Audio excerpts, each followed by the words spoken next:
তো কেমন আছেন বন্ধুরা? আশা করি সবাই খুব ভালো আছেন। সবাইকে জানাই আমার অনেক অনেক ভালোবাসা। আজকে আমি করছি আলুর পরোটা। তো আলুটাকে আগে আমি সেদ্ধ করে নিয়েছিলাম, আর হলো এর মধ্যে দিয়েছি পেঁয়াজ রসুন আর কাঁচা লঙ্কা, আর হলো এটাকে ভালো করে ভেজে তারপর আলুটাকে ভেজে নিয়েছি।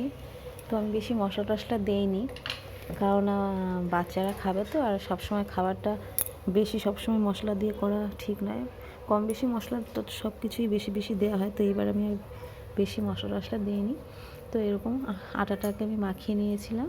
তো এখন আমি আটাটার মধ্যে এইভাবে আলুটা ভেতরে ভরে দিয়ে এইভাবে গোল করে নিচ্ছি।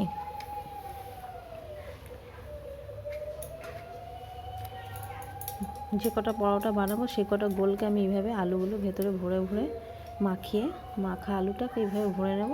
তারপরে আস্তে আস্তে সুন্দর করে হয়ে গেলে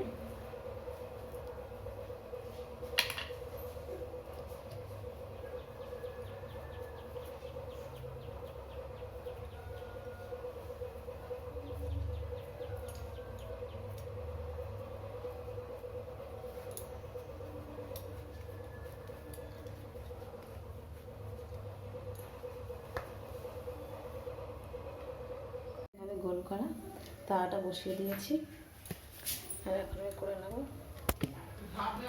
তো আমার সবগুলো হয়ে গেছে করা। এখন আমি এইভাবে বেলে নিচ্ছি, দেখো সুন্দর করে। আটাটা খুব ভালো করে আমি একটু মাখিয়ে নিতে হবে। আটা ভালো মাখা হলে বেশ সুন্দর, রুটিটাও বেশ গোল গোল হয়, ঘুরে ঘুরে। তো যাই হোক, দেখো আমার হয়ে গেছে, করছি। আর আজকে আমি সর্ষের তেল দিয়ে করলাম, কারণ সাদা তেল রয়েছে কিন্তু প্যাকেট আমার কাটা হয়নি, তো সর্ষের তেল দিয়ে আমি করছি। যাই হোক,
দেখো আলু পরোটা হয়ে গেছে।